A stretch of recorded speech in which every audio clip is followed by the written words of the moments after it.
विरोधी मसीह का सीख लिया। अभी हम जल्दी 6 अध्याय में आइएगा। 6 अध्याय से हमने किधर निकल गया था? दूसरा मोह, पहला मोर छोड़कर हमने किधर गया? विरोधी मसीह के। अभी जल्दी वापस आ जाए।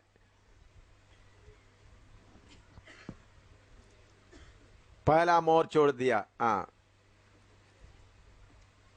अभी 6 का 3 से पढ़िएगा।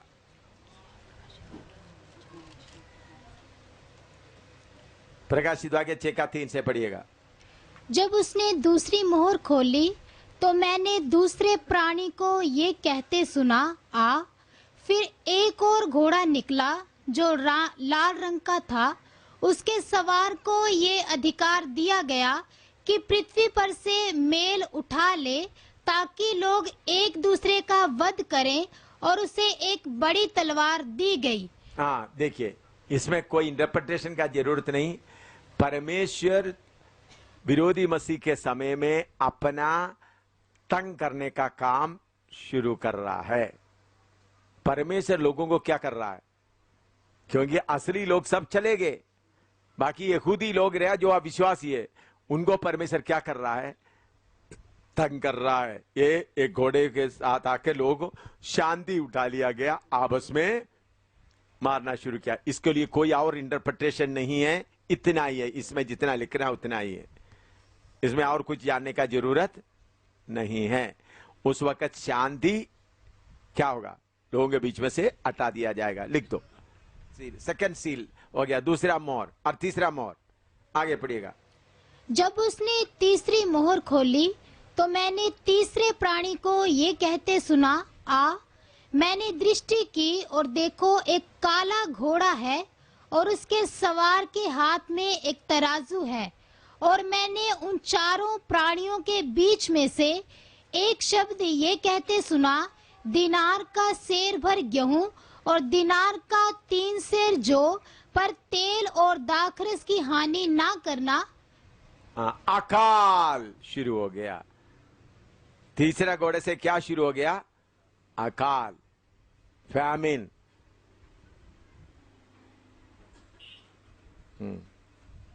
जल्दी, अभी नेक्स्ट 7वां से। जब उसने चौथी मोहर खोली तो मैंने चौथे प्राणी का शब्द ये कहते सुना, आ। मैंने दृष्टि की और देखो, एक पीला सा घोड़ा है और उसके सवार का नाम मृत्यु है, और अधोलोक उसके पीछे पीछे हैं। और उन्हें पृथ्वी की 1/4 पर यह अधिकार दिया गया कि तलवार और अकाल और मरी और पृथ्वी के वन पशुओं के द्वारा लोगों को मार डालें। हाँ, ये इस मोहर खोलने के कारण क्या है? बीमारी बहुत फैल गया। जानवर लोग आकर लोगों को क्या करना शुरू कर दिया? खाना शुरू कर दिया।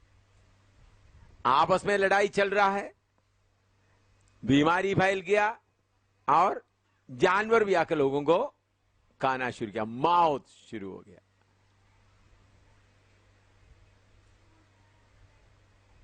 हाँ, अभी 5वां सील। हाँ, लिख दिया?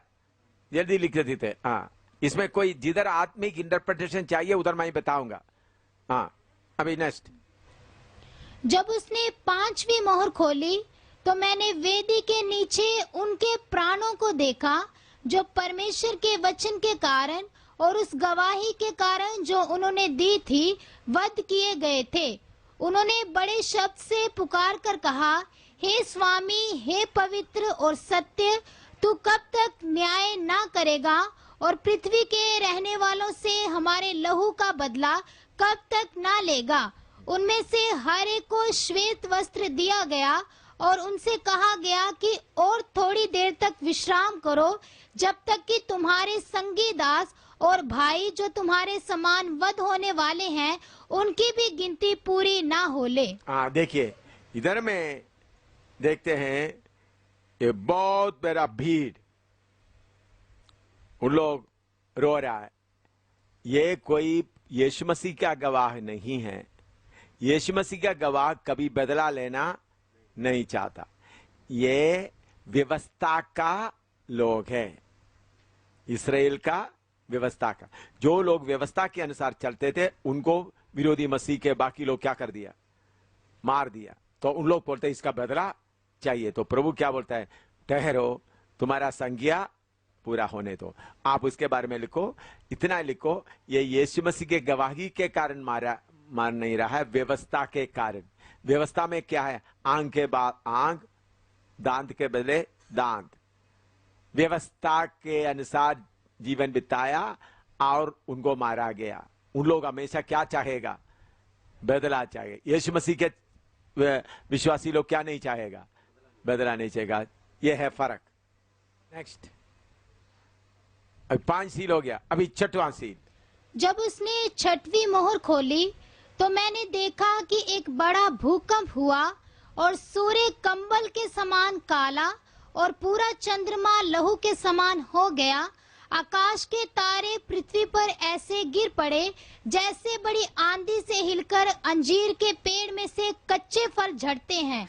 आकाश ऐसा सरक गया जैसा पत्र लपेटने से सरक जाता है, और हर एक पहाड़ और टापू अपने अपने स्थान से टल गया।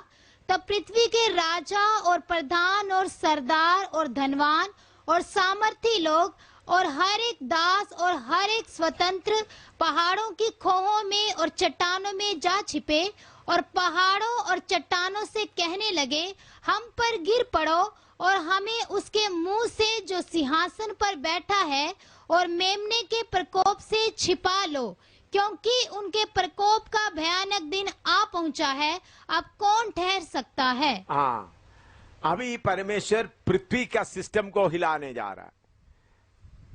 पृथ्वी का, अभी पृथ्वी के कक्ष में ऊपर बहुत क्या है, स्पेसक्राफ्ट बहुत खड़ा किया हुआ है, उपग्रह खड़ा किया हुआ है, और उसके अलावा बॉम्ब भी घूम रहा है। इसका सबका अट्रैक्शन रिपल्शन प्रिंसिपल के अनुसार, वेलोसिटी के अनुसार क्या किया है, खड़ा किया है। प्रभु एक ऐसा पूजा ला रहा है, उधर भी सिस्टम क्या होगा, करोगे तो पूरा गिरने लगेगा। कैसा गिरेगा, तारे गिर रहा है। लोगों को देखने से कैसा दिखाई देगा, तारे। असली में तारा नहीं गिर रहा है, बल्कि ये चीजें जो मनुष्य खड़ा किया पूरा, ये तो उसके अनुसार भूजाल हो रहा है, ये हो रहा है। लोग बोलेगा चलो अभी कहां बचा है, जो परमेश्वर है नहीं। क्योंकि ये नाम वगैरह है ना, सब लोग जो न्यू एज मूवमेंट वगैरह सब है ना, तो उन लोग फिर बोलना शुरू करेगा परमेश्वर कोई है। ये समझदारी लाने के लिए परमेश्वर अपना न्याय का शुरू करके थोड़ा सा हिलाएगा। लिखो,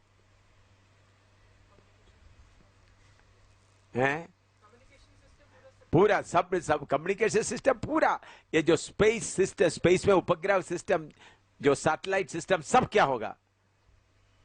क्योंकि ये सब किसके ऊपर है, अट्रैक्शन रिपल्शन ग्रेविटी प्रिंसिपल पर है। परमेश्वर पृथ्वी को थोड़ा सा अपना सही कर दिया तो सारे क्या होगा, गिर जाएगा, है। हाँ, पूरा कैसे हो जाएगा। इसलिए उस समय जो लोग नहीं किया तो उनका परेशानी बहुत है। यह सब कौन कर रहा है, शैतान नहीं कर रहा, परमेश्वर कर रहा है।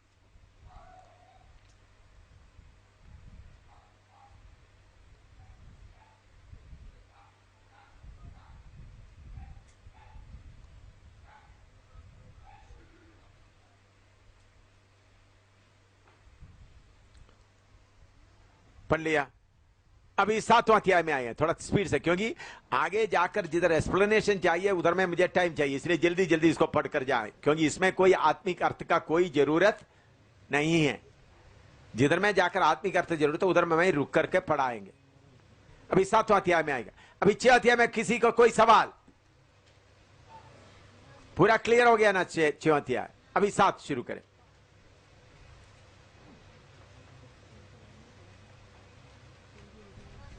शुरू करें। इसके बाद मैंने पृथ्वी के चारों कोनों पर 4 स्वर्गदूत खड़े देखे। वह पृथ्वी की चारों हवाओं को थामे हुए थे, ताकि पृथ्वी या समुद्र या किसी पेड़ पर हवा ना चले। फिर मैंने एक और स्वर्गदूत को जीवते परमेश्वर की मोहर लिए हुए पूरब से ऊपर की ओर आते देखा।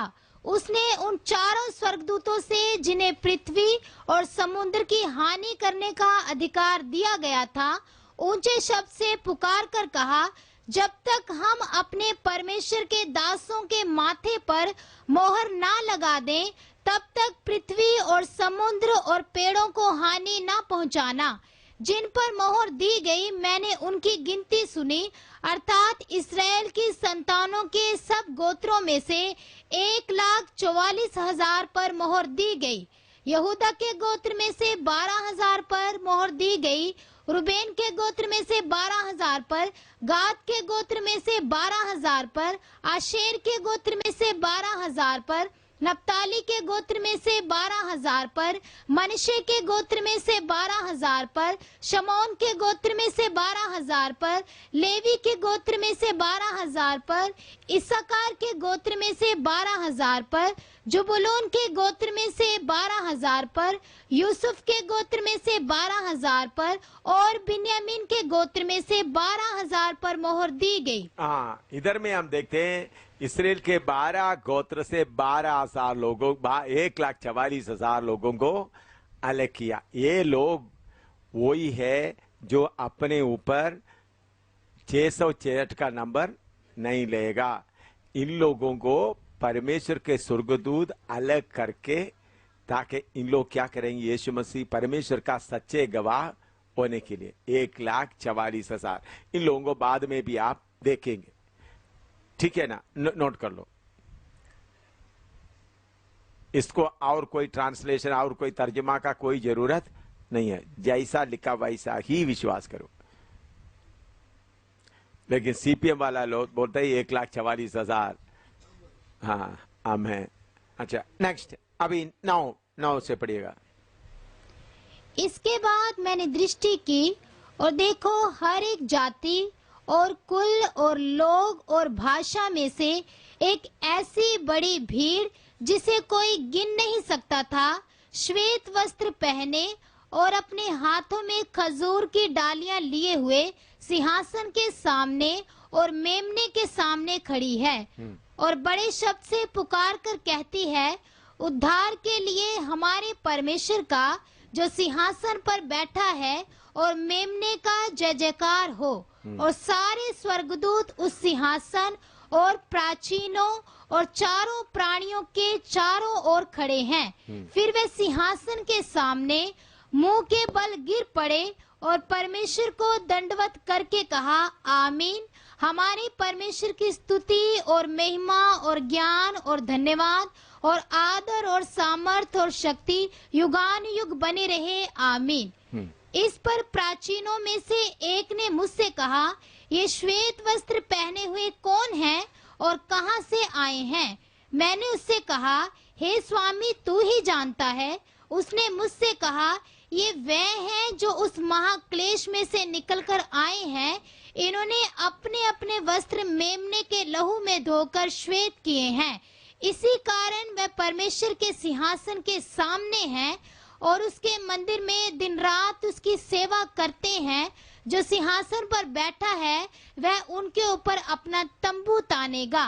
वह फिर भूखे और प्यासे ना होंगे और ना उन पर धूप ना कोई तपन पड़ेगी, क्योंकि मेमना जो सिंहासन के बीच में है उनकी रखवाली करेगा और उन्हें जीवन रूपी जल के सोतों के पास ले जाया करेगा और परमेश्वर उनकी आंखों से सब आंसू पोंछ डालेगा।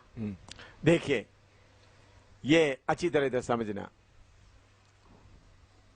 ये वो लोग हैं, कलीसिया उठा लिया गया, यीशु की आमद में नहीं गए, फिर इतना सतावट वगैरह सब आगे, तो उन लोग कुछ बपतिस्मा लेकर पीछे हटे हुए होंगे उन लोग जिसका बाप यीशु के पीछे। तो हम कलीसिया जाने के बाद, ये तकलीफ सब शुरू होने के बाद, उनके मन में एक बहुत बड़ा चिंता आएगा, हम यीशु को हमने स्वीकार करना था, नहीं किया। फिर उन लोग क्या करेंगे? यीशु के लिए गवाह बनकर मरेंगे। क्या करेंगे? पूरा बहुत हो सकता है जो आपका पापा है, अभी यीशु के ऊपर विश्वास नहीं किया, आप चले गए ओ मेरा बेटे का उपदेश सही था, मैं अभी मरने जा रहा। अभी रमेश का पापा है, रमेश का मम्मी है, मेरा बेटा रमेश जो बोल रहा था सही था, वो तो चले गए। प्रभु रमेश का प्रभु मेरे पापों को माफ कर। चलो मैं यीशु के गवाह बन जाऊंगा, मरने के लिए तैयार हो।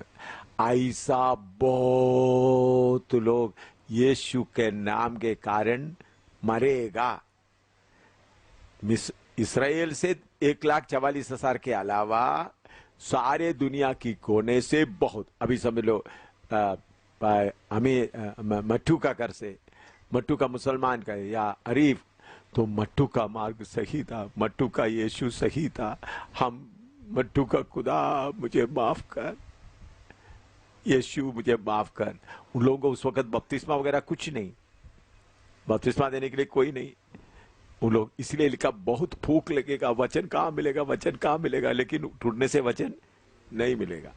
तो उन लोग यीशु के लिए मरेंगे। ओ है एक बड़ा भीड़, लेकिन इन लोग दुल्हन नहीं बनेंगे। उन लोग चारों तरफ का बड़ा क्लेश देकर, इसलिए मैं बोलता हूं आप अपने रिश्तेदारों के लिए कोई बाइबल वगैरह छोड़कर चले जाए। कोई आप जाने के बाद, ये 3.5 साल का पागल है, 3.5 साल में बाद का नहीं, 3.5 साल में उनको एक मौका है, दुल्हन के लिए नहीं। तो इसलिए आपका दीवारों में यीशु का वचन छोड़कर चले जाओ, तो आप जाने के बाद हो सकते हैं उन लोग नरक से बच जाए। यह है परमेश्वर का बड़ा दया। इधर में लिखा है भीड़, देखो कितना, 9 पढ़ो, कितना बड़ा भीड़ है। इसके बाद मैंने दृष्टि की और देखो हर एक जाति और कुल हाँ, और लोग। हाँ देखो हर एक जाति से क्यों आ रहा है, क्योंकि कलीसिया किधर से गया है, हर एक जाति। तो जिस घर से कलीसिया चले गया, अभी मनु नेपाल में, मनु का घर से रिश्तेदार में से वो मनु बेटी चल रही थी, ये सच्चाई है। हालेलुया। इसलिए आपका बाइबल बाकी वगैरह बाकी लोगों के लिए दीवारों में कुछ लगाकर छोड़कर चाहे कुछ बाइबल या कुछ खरीद के रखे जाए, क्योंकि उस वक्त दुकान में उन लोगों को जाने के बाद भूख लगेगा, इसलिए बड़ा भूख लगेगा, लेकिन दुल्हन नहीं होगा। हालेलुया। देखो परमेश्वर का दया, देखो ये कष्ट देखकर सचमुच में परमेश्वर का मार्ग, क्योंकि क्या होगा, शांति बोल रहे, शांति उठा दिया गया, आपस में मार रहा है, फिर दूसरा अकाल आ गया, काफी कष्ट आ गया, तो उन लोग अभी मालूम होंगे। हालेलुया। एक बहुत भीड़, उसमें मुसलमान लोग, सिख लोग, हिंदू, मुसलमान, बहुत लोग, बड़ा भीड़ श्वेत वस्त्र पहनकर आएंगे, उनका संख्या अनगिनत है। समझ गया? इन लोग किधर पहुंचे, इन लोग सब मर, ये सब क्या हो गया, मरकर पहुंच गया। ये भीड़ किधर है, मर गया, जिंदा नहीं है। ये सब गवाही के लिए क्या हो गया, मर गए। उनका आत्मा इकट्ठा खड़ा हुआ है, भीड़ बनकर खड़ा हुआ है। 3.5 साल में एक बहुत बड़ा भीड़ निकल आएगी। तो आप बोल सकता है पापा, आप, मैं बोलता पापा, मम्मी, चाचा, मैं जाऊंगा, मैं आपको प्रेम से बोला, आप सबको बोल कर रखना है, मैं जाऊंगा, मैं जाने के बाद कम से कम मेरा बाइबल लेकर पढ़ लेना। कष्ट बहुत आएगा, ये आखिरी दिनों अभी बोलना है भाई लोग, मैं जाने के बाद मेरा बाइबल इधर होगा, लेकर पढ़ लेना। समझ गया? उस वक्त आप अपने आप मूर्ति को क्या करेंगे, छोड़ देंगे। आपका मूर्ति को इस वक्त यही वचन देना है लोगों को। शांति भंग होने वाला है, अभी एक्सट्रीमिज्म शुरू हो गया, जिधर जिधर शांति कहाँ है, शांति के लिए कोशिश करते हैं, अशांति बढ़ता जा रहा है, तो शांति हट जाएगा। तो आपने कुछ पर्चा वगैरह आपके करके लोगों के लिए क्या करें, रख कर जाए। बोला हुआ बात आप सुना है, कितने लोगों को समझ में आया? जो लोग आपके रिश्तेदारों में जो है उधार नहीं पाए, उनके लिए कुछ छोड़कर जाए। उन लोग अपने आप ही उठाकर उसको क्या करेंगे, पढ़ेंगे। लोग बोलेंगे ठीक है, मैं इस प्रभु के लिए मरने के लिए तैयार हूं। हालेलुया। लेकिन उन लोग उस वक्त किधर नहीं आएंगे, दुल्हन में शामिल नहीं, लेकिन नरक से बच जाएंगे। ये मार्क करो, ये समझ आया अच्छी तरह है। ताकि प्रभु का दया देखो, दरवाजा बंद करने के बाद भी जो लोग, हो सकता है यीशु मसीह की आमद में जो नहीं चले गया वो क्या करेंगे, पीछे हटे हुए लोग, हाँ जी मैं दुनिया की बात मेरा मेरा मेरा सोच करेगा तो असली तो चलेंगे, चलो कम से कम अभी मैं क्या करूंगा। पीछे हटे हुए लोगों के लिए भी ये मौका, लेकिन क्या नहीं बनेंगे, लेकिन क्या होना पड़ेगा, शहीद होना पड़ेगा।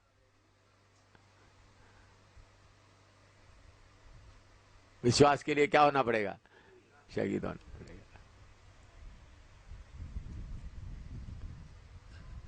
इसको बोलते हैं ग्लीनिंग। ग्लीनिंग का मतलब आपको मालूम है, चावल वगैरह काटने के बाद फिर पीछे से क्या करता है, छोटा हुआ को क्या करता है, इकट्ठा करता है, हैं? वाले, हाँ, जो चावल वगैरह काट दिया तो पीछे से आते, आपने देखा है ना। आजकल मशीन में होने के कारण इतना लोगों को मालूम नहीं होता है, ज्यादा रह जाता है। देखा, मैं जब मेरा पापा क्या करते थे, हम लोग चावल, हमारा खेत चावल का खेत होता था, मैं उस वक्त लड़का था छोटा, तो चावल का खेत में पूरा काटने के बाद मजदूरों को बोलेगा देखो वो जो पीछे छोड़ा उधर छोड़ दो, गरीब लोग उठाने दो। फिर लोग क्या करे, बोरी लेकर के आएगा, बहुत उठा के जाएगा, पीछे छोड़ दो, उनको भी क्या करे।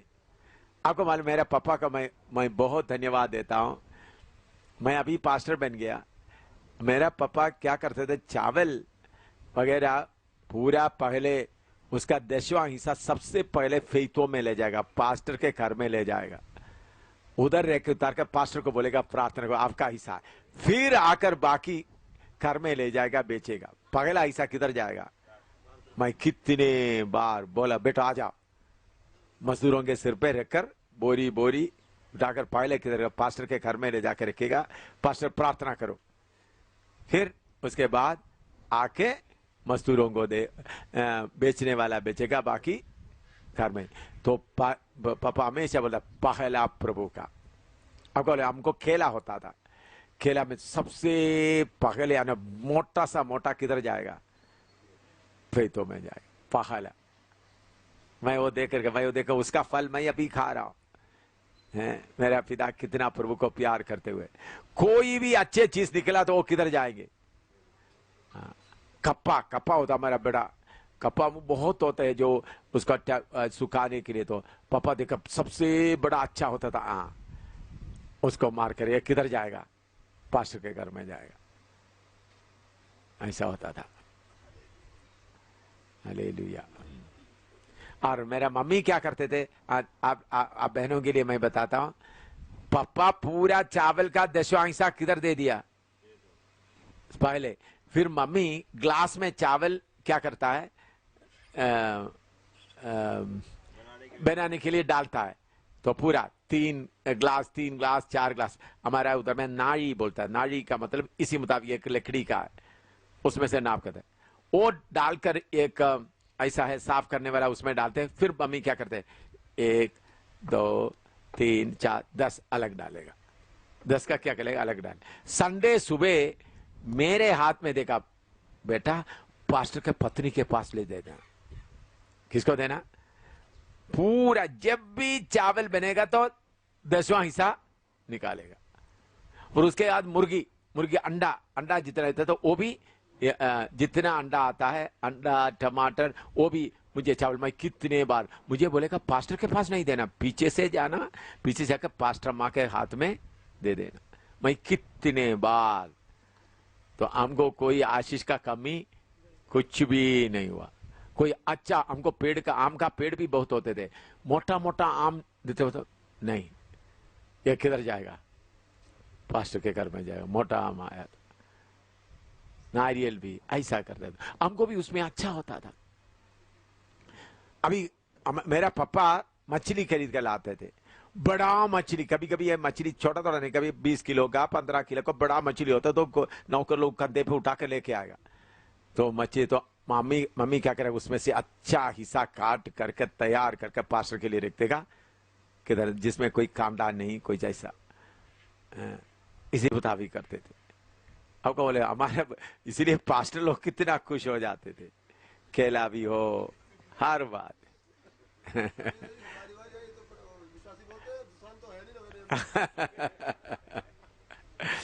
हालेलुया।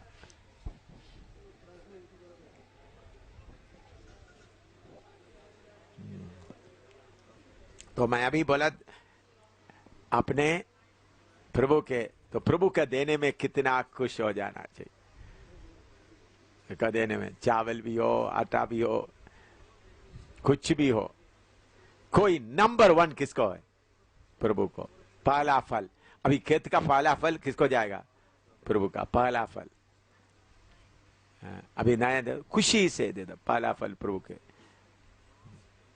मेरा अभी कभी 10-12 पास्टर लोग घर में आते थे, पास्टर लोग आए थे तो पापा, उस वक्त पापा कहते सबको धोती वगैरह खरीद करके कभी कभी दे दो।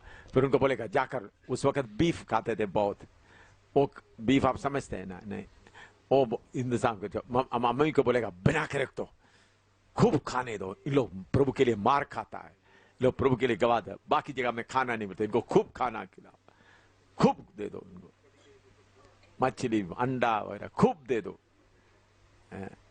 मैं देखकर, उस वक्त मैं नौजवान था, तो मेरा हमारा हम लोग, बाकी हमारा कुछ रिश्तेदार लोग हिंदू है, ब्राह्मण थे, उन लोग क्या बोलते थे, तुम लोग पास्टरों को खिला खिला कर पूरा गरीब हो जाएंगे, ऐसा सिर में हाथ रखकर बोलते थे, तुम्हारा माल पूरा पास्टर लोग खाते खाते तुम क्या हो जाएंगे? गरीब। उन लोग अभी सब गरीब है, हम सब बहुत हो गया।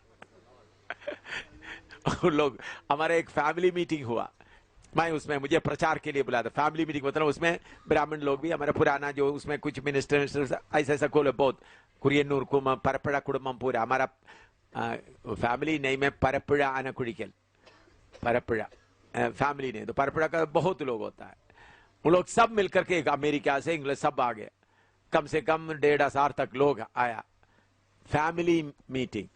तो उधर में प्रचार कौन करेंगे, कोई सबको बात बोला था कैप्टन ही करेगा, मेरा नाम लोग, तो मुझे बाकी सब लोग बोलते, मैंने थोड़ा सा तो आशीष पाया हुआ कैप्टन ही करेगा था। मैं प्रचार किया तो उस वक्त हमारे बुजुर्ग लोग सब रो रहे थे, उन लोग हाथ में बोला सचमुच में तुम लोग ही क्या है आशीष पाया हुआ लोग, तुम लोग कहां कहां पहुंच गए। हालेलुया। तो मैं आपको बोलता हूं, तो हमारे जैसा आशीष पाया हुआ लोग कोई नहीं, प्रभु के लिए देकर कोई कभी गरीब नहीं बनाया। हाँ, और देने के लिए मन होता, और देना, दे दो प्रभु को, और दे दो, पूरा देने के लिए, जितना भी देने, लेकिन अपना मन से देना है, जबरदस्ती से नहीं। पास्टर को, और मेरा मम्मी को बताया, पापा इधर नहीं तो कोई भी पास्टर आकर खाली हाथ से घर से नहीं जाना, क्या ना, कोई भी पास्टर किस टाइम में आएगा तो मम्मी फिर पैसा लेकर के पास्टर के हाथ में नहीं दे सकता, पास्टर के बाइबल के ऊपर रख देगा। तो इसलिए सारे पास्टरों को मालूम हो गया, आने को परपड़ा का घर में जाएगा तो क्या होंगे, आराम से खाना मिलेगा, रेस्ट करेंगे। उस वक्त लालच वाला पास्टर लोग नहीं होते थे, कष्ट उठाने वाला, दुख उठाने वाला, परेशानी उठाने वाला, बहुत मार खाए हुए लोग ही होते थे। उन लोग, कितने लोग आते, आराम करेंगे, 1 दिन करेंगे, 2 दिन करेंगे। तो पास्टरों का सेवा करने के लिए बहुत सौभाग्य मिला। कितने बार मम्मी, मुझे और मेरे सिस्टरों को भूखा रखा, अभी अचानक खाना बनाया 10-12 लोगों के लिए, हम लोगों के घर के लोगों के लिए, तो पास्टर लोग शाम को आ जाएगा, तो मम्मी बोलेगा बेटा हम तीनों को लोग जाओ, जाकर सो जाओ, हमको लेटाकर हमारे ऊपर चादर भी डाल देगा, हिलना नहीं। क्यों? पास्टरों को चांद न रखते वक्त हम उधर खड़े हो तो उन लोग पूछेंगे आप लोग खाया है, तो पूछेंगे तो हम खाया नहीं बोलने से झूठ नहीं बोल सकते, इसलिए तो पास लोग कह रहे, फिर तब मम्मी क्या करेगा, हमारे लिए खाना कुछ कुछ बनाएगा या कुछ केला वगैरह रखा तो खा लो। हमको कितने बार पुकारे कर पास्टरों को खिलाया, कितने बार। मैं बता, एक बार नहीं, कितने बार हमको पुकारे कर पास्टरों को खिलाया। हालेलुया। ऐसा पापा मम्मी मुझे मिला, उसके लिए मैं उसका धन्यवाद कितना भी दो। तो मैं क्यों ये बीच में बताया, यीशु मसीह के आमद के बाद भी आप लोग बाकी लोगों के लिए क्या छोड़कर जाना, परमेश्वर का दया इतना है। ये नहीं सब खत्म हो गया करके नहीं, अपना बाइबल रख कर देखो। हो सकता है तो आप एक अच्छा चिट्ठी भी बना कर रख दो। मैं ही बोलता हूं भाई, आपके घर के लोगों के लिए पापा मम्मी चाचा या बेटा मेरे जाने के बाद वो मेन जगह में बना के रख दो। तुमको एक आशा है, प्रकाशित वाक्य में ये वचन है, तुम शागिद होगा तो तुम हो सकते। ये वचन भी आप ऐसा करते अपना बाइबल में इसको अच्छी तरह से नोट करके ही रख दीजिएगा, ताकि आपके लोग क्या करें, इसको पढ़े, अचानक इसको पढ़े, मार्क पढ़े तो उन लोग क्या हो जाए, ठीक है मेरा पत्नी विश्वास करती थी वो चले गए, मैं अभी क्या करूं, रोते। ये होने वाला है, विश्वास करो, ये घटना होने वाला, इसलिए ये वचन आप लोग अच्छी तरह से नोट करके रखें और जाके बाइबल खोलेंगे तो उनको ये वचन मिले। मैं बोलता हूं इस आप लोग प्रभु आमद नजदीक हो रहा है, कैसे मालूम हो गया था, इस ये प्रकाशित वाक्य बाइबल के साथ इधर में तो उद्धार का वचन भी रख करके इसको बंद करके रख दो, क्योंकि ये आप ऊपर लेकर नहीं जाएंगे, ठीक है ना। लेकिन उस वक्त अचानक हो गया, सोते समय जाएगा तो, लेकिन फिर भी कम से कम मुझे ऐसा लगता है यीशु की आमद नरसिंगा फूंकने का समय हम थोड़ा सा हमको अंदर ही शायद मालूम होगा, क्योंकि पवित्र आत्मा सब कुछ बताने, आज कुछ होने वाला है, जाने का है, ऐसा मैं समझता हूं। अंदर ही अंदर मैं ऐसा समझता हूं, थोड़ा कुछ क्या है। उस वक्त सोता हूं तो भी आराम से सोते नहीं होंगे, क्योंकि आत्मा मुर्गी अंदर क्या हो गया, अंडे के अंदर पूरा तैयार हो गया था, बाहर आने का परेशानी हम पूरा हो गया। वो बात याद करते कर मेरा अंदर इतना खुशी आता है, तो हमको थोड़ा कुछ जरूर मालूम है। इसलिए मेरे प्यारो ये वचन उनके लिए है, ये हम कोई यहूदी नहीं है तो बाकी लोग हर कौम हर पेशा से, ठीक है ना। तो आप बोले पापा आप अभी तैयार नहीं है तो ठीक है, आप दुनिया का, लेकिन बाद में आपको क्या करना पड़ेगा, ये आपका रिश्तेदारों को जरूर आप अभी से बोल दीजिएगा, बोल कर रख दीजिएगा अपने रिश्तेदारों को जो प्रभु में नहीं आया, ठीक है ना। भाई भाई मट्टू वगैरह के लिए बोल रहा हूं, वचन में ऐसा कलाम है, तुम लोग पीछे आएंगे। वो 666 शुरू नहीं हुआ, उसके पहले की बात है। इस वक्त 666 शुरू नहीं हुआ, उसके पहले की बात है। ये पहला 3.5 साल की समय के बाद है। ये कब है, 666 नंबर उस वक्त क्या नहीं हुआ, शुरू नहीं हुआ, पहले 3.5 साल का समय का बात है। हाँ सेकंड हाफ। और हाँ हाँ, यीशु को पुकारा उन्होंने, किसको पुकारा उन्होंने, यीशु मसीह हमको शुद्ध करे, बोलो यीशु को पुकारा। क्योंकि इसलिए मैंने बोला आपने बाइबल छोड़कर गया, आपने बोला आपने जो पर्चा छोड़कर गया, थोड़ा वचन उन्होंने सुना, आपका मुंह से सुना यीशु शुद्ध करता है, पवित्र आत्मा नहीं है उस वक्त इधर, उस वक्त क्यों कौन नहीं है, अपना विवेक से, पवित्र आत्मा नहीं है उस वक्त, अपना विवेक से यीशु मुझे शुद्ध कर, यीशु मुझे शुद्ध कर, ऐसा बोले, यीशु के लहू से धोया हुआ लो। क्या वो तो रोमन क्या सीपीएम वाला टीपीएम वाला करता है, हाँ हाँ ठीक है, उन लोगों को वचन गहराई से मालूम नहीं। ठीक है, ये कलीसिया का लोग नहीं है। उसमें हो सकते कलीसिया से जुड़े हुए लोग भी हो सकता है, जो पीछे हटे हुए लोग अपना शरीर की इच्छाओं में चल रहा है, त्यागो त्यागो बोल दिया तो क्या नहीं किया, हाँ बस मजा उठाते रहा। ठीक है, जय पाए हुआ सब क्या हो गया, चले गए। ये कलीसिया का लोग नहीं है, पवित्र आत्मा चले गए। अभी 8वां अध्याय है।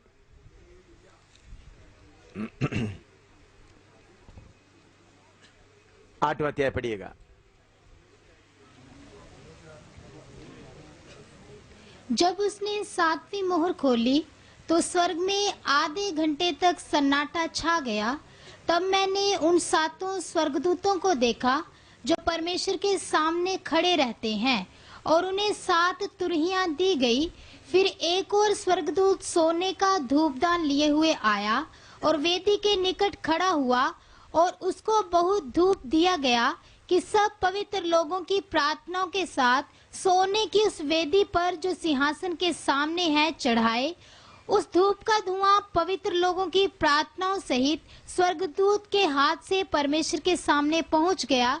तब स्वर्गदूत ने धूपदान लेकर उसमें वेदी की आग भरी और पृथ्वी पर डाल दी, और गर्जन और शब्द और बिजलियां और भूकंप होने लगे।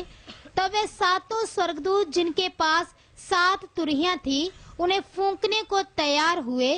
पहले स्वर्गदूत ने तुरही फूंकी, और लहू से मिले हुए ओले और आग उत्पन्न हुई और पृथ्वी पर डाली गई, और पृथ्वी की 1/3 जल गई, और पेड़ों की 1/3 जल गई, और सब हरी घास भी जल गई।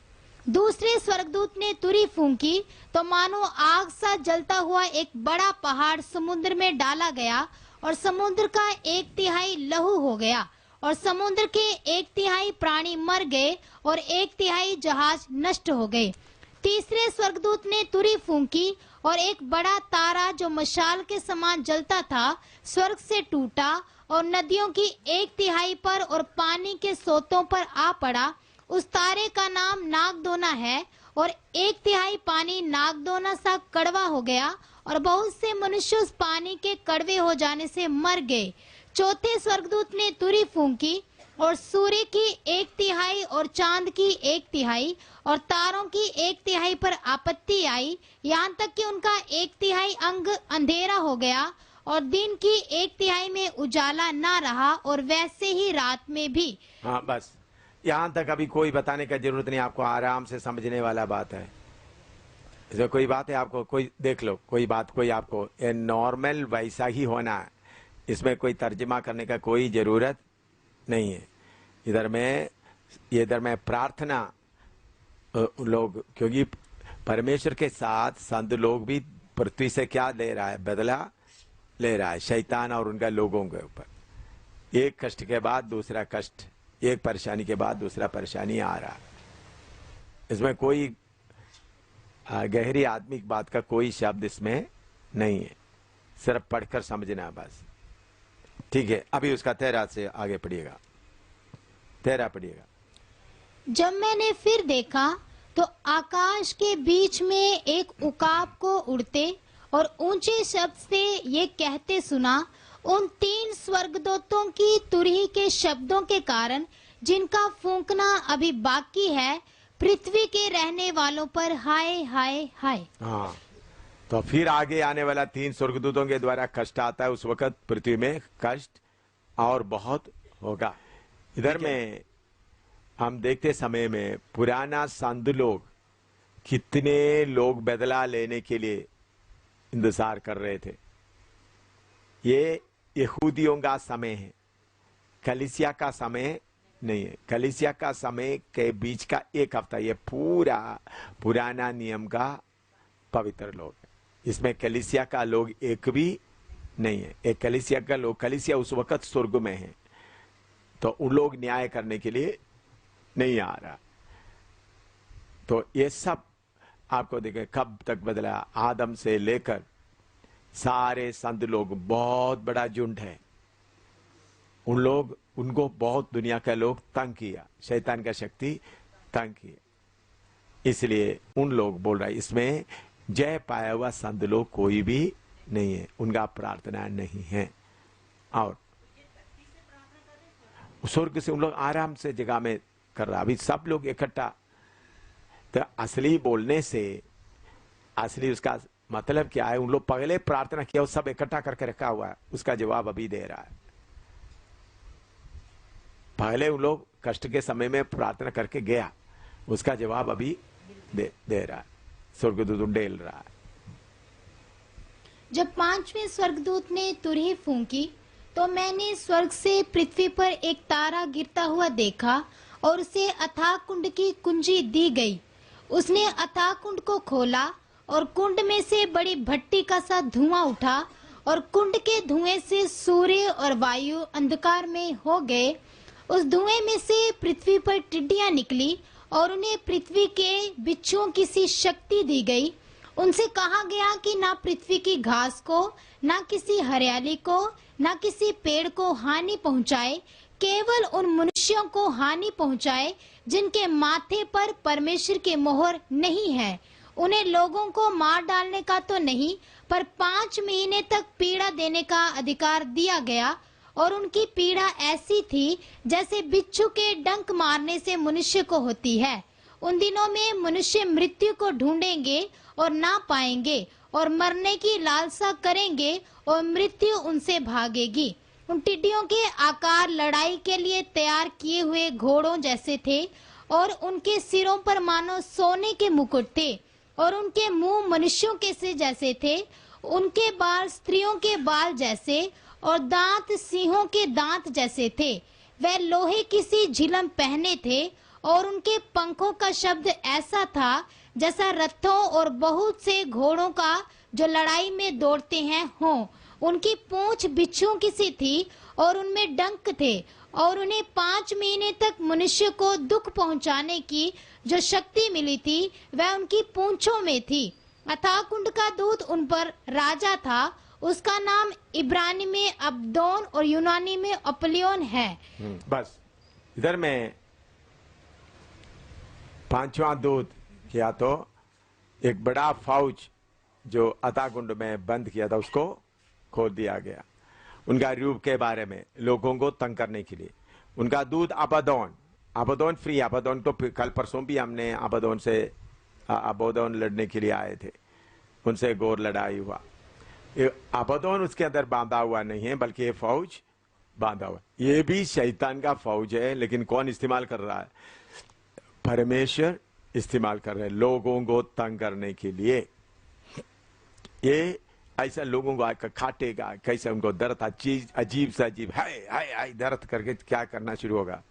कभी इधर दर्द हो रहा है, कभी इधर दर्द हो रहा है। मैंने अभी भी ऐसा शक्ति कभी कभी आपने देखा होगा, कुछ दुष्टात्मा शक्ति कुत्ते की तरह आकर काटता रहेगा, लेकिन कोई मांस निकलता हुआ दिखाई नहीं देगा। आपने देखा होगा कभी इधर दर्द हो रहा, फिर बोलता इधर होता, फिर होता इधर होता, ऐसा देखा है ना आप लोग हैं? जो दुष्टात्मा आता है तो वो क्या करता है, ये दुष्टात्मा का शक्ति आकर क्या करता है, काटता है, लेकिन मांस नहीं निकलता।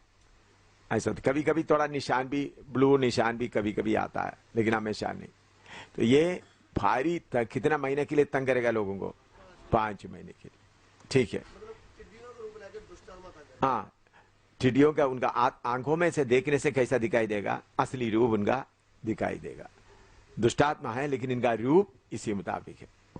12 से पहली विपत्ति बीत चुकी, देखो अब इसके बाद 2 विपत्तियां और आने वाली हैं। जब 6वें स्वर्गदूत ने तुरी फूंकी तो सोने की वेदी जो परमेश्वर के सामने है उसके सींगों में से मैंने ऐसा शब्द सुना मानो कोई 6वें स्वर्गदूत से जिसके पास तुरी थी कह रहा है, उन 4 स्वर्गदूतों को जो बड़ी नदी फुरात के पास बंधे हुए हैं खोल दे। वह 4 दूत खोल दिए गए जो उस घड़ी और दिन और महीने और वर्ष के लिए मनुष्यों की 1/3 के मार डालने को तैयार किए गए थे। 1/3 को मार डालने के लिए तैयार किए गए थे। हाँ। उनकी फौज के सवारों की गिनती 20 करोड़ थी। मैंने उनकी गिनती सुनी।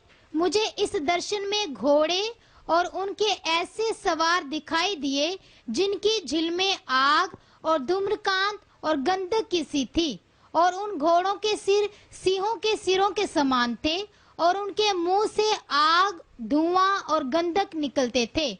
इन तीनों महामारियों अर्थात आग और धुएं और गंधक से जो उनके मुंह से निकलते थे, मनुष्यों की 1/3 मार डाली गई, क्योंकि उन घोड़ों की सामर्थ उनके मुंह और उनकी पूंछों में थी, इसलिए कि उनकी पूंछें सांपों जैसी थी और उन पूंछों के सिर भी थे, और इन्हीं से वे पीड़ा पहुंचाते थे। बाकी मनुष्यों ने जो उन मरियों से ना मरे थे, अपने हाथों के कामों से मन ना फिराया कि दुष्ट आत्माओं की और सोने और चांदी और पीतल और पत्थर और काठ की मूर्तियों की पूजा ना करें, जो ना देख ना सुन ना चल सकती हैं, और जो खून और टोना और व्यभिचार और चोरी उन्होंने की थी, उनसे मन ना फिराया।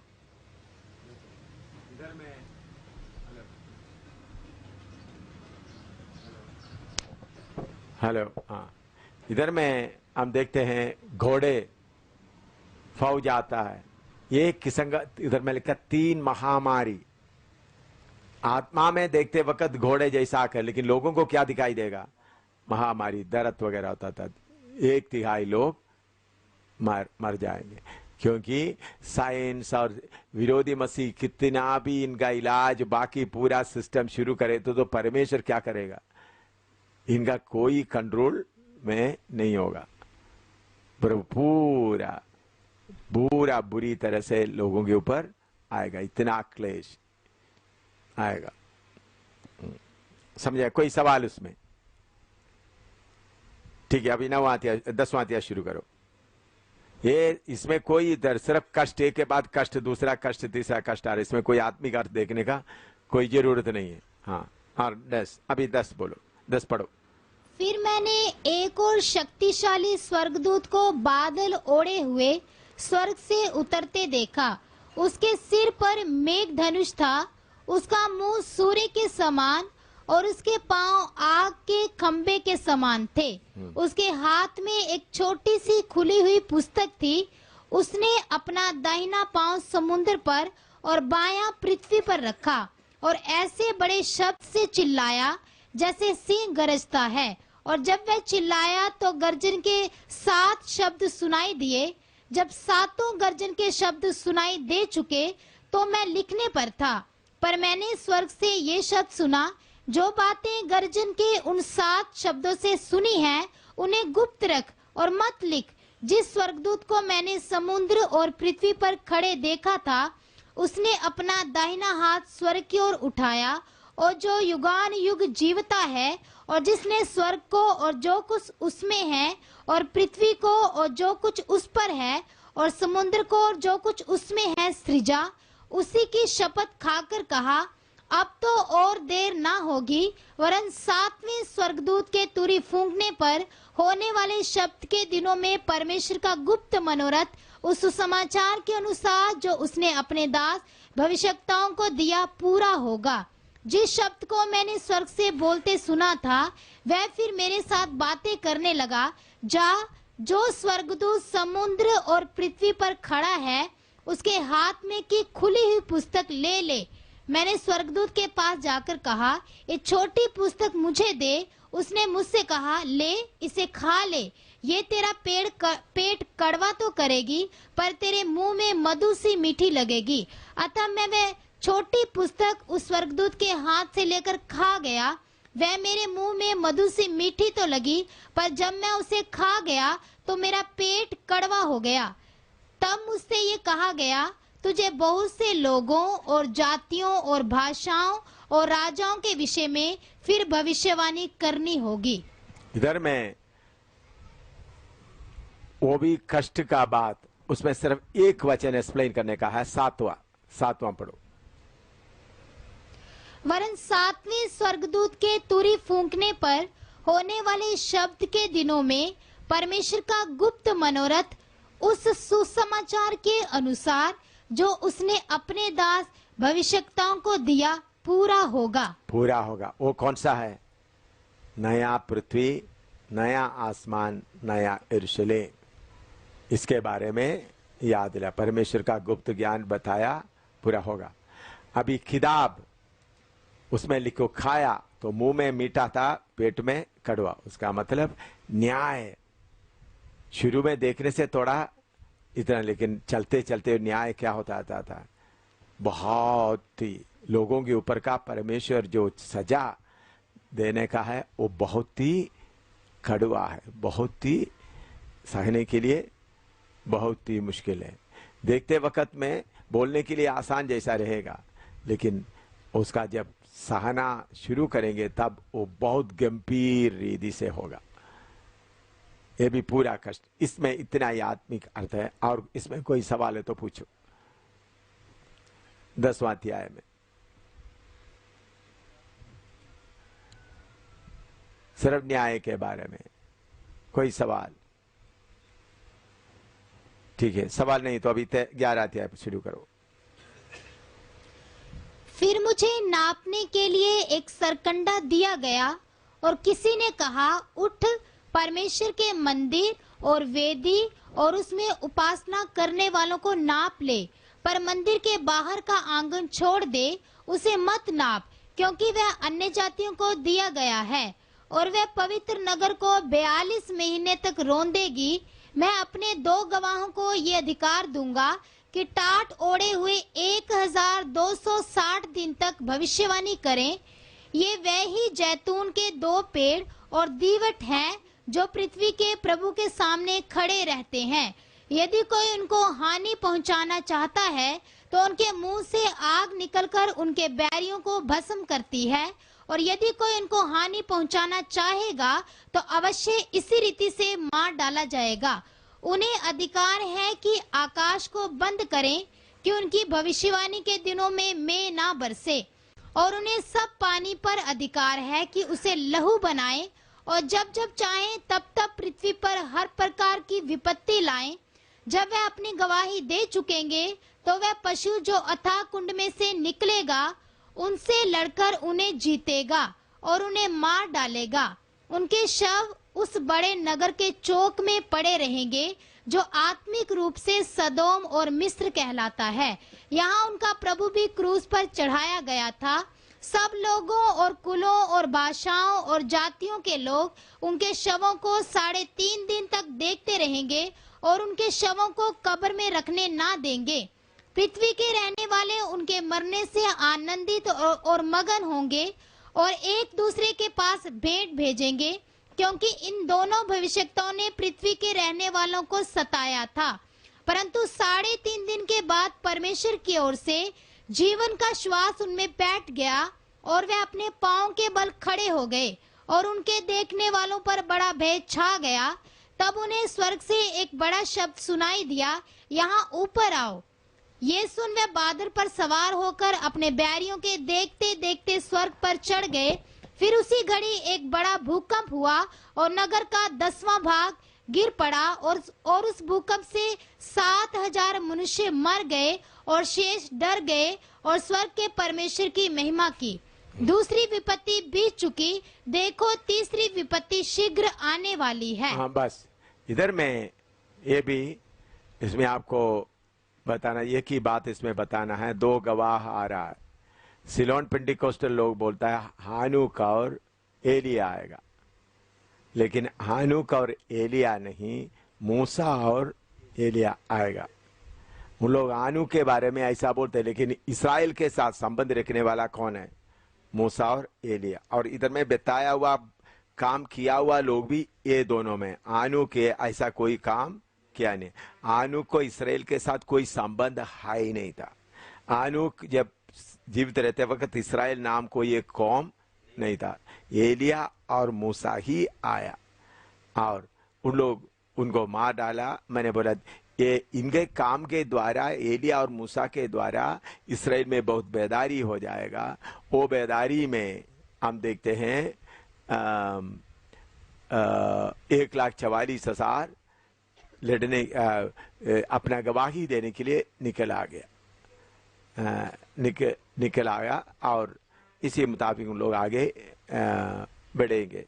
तो वो बाद में उनको मार दिया है, वो दोनों को मार दिया। मैंने पहले आपको बताया शैतान के सिर पर एक घाव दिखाया सिंगों में, वो इसी घटना है।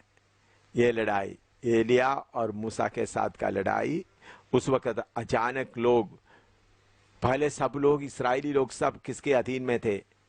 विरोधी मसीह के। तो एकदम ये दोनों आ गया, परमेश्वर की आत्मा पर इन लोग व्यवस्था के अनुसार कार्य करना शुरू किया। इसराइल के साथ परमेश्वर का प्रोग्राम शुरू हो गया, तो इन लोग न्याय करने लगे। तो विरोधी मसीह पहले डर गया, उनको मार दिया, लेकिन उसके बाद उनका घाव ठीक हो गए। तो आपको मालूम है टेलीविजन सारे दुनिया के लोग देखेंगे। तो उस वक्त दाऊद यूहन्ना बताते समय टेलीविजन नहीं था। अभी आपको पूरा मालूम है, सारे दुनिया के लोग देखते रहे, लोग देखते देखते ही उठा लिया जाएंगे। ठीक है, इसमें और कोई विवरण करने का जरूरत नहीं। तो सिर्फ लिखो गवाह कौन है? मूसा और एलिया, बस इसमें सिर्फ इतना ही पॉइंट लिखना है। वो दो गवाह सिर्फ मूसा और एलिया, और आनूक इनके बीच में आने का सवाल ही नहीं होता। तो उन लोग इसराइल, उन लोग बोलते हैं क्या है? मरना, एक ही बार मरना, यही कानून। देखिए एक ही बार मरना, लेकिन लासर कितने बार मरा? 2 बार मरा। कितने मरे हुए लोग जिंदा हो गए? उन लोग 2 बार मरा। तो ये स्पेशल केस, इसलिए एक ही बार मरना करके बोलकर हम कोई डिसीजन नहीं ले सकता। एक ही बार मरना, तो मरे हुए में से जी उठा वो लोग फिर क्या करेंगे? दोबारा मरेंगे। तो इसलिए हम कोई भी ऐसा छोटे छोटे बात लेकर के नहीं करना, तो उसको खोल के गहराई से सोचना। कोई सवाल इसमें 11 अध्याय का 15 तक? अभी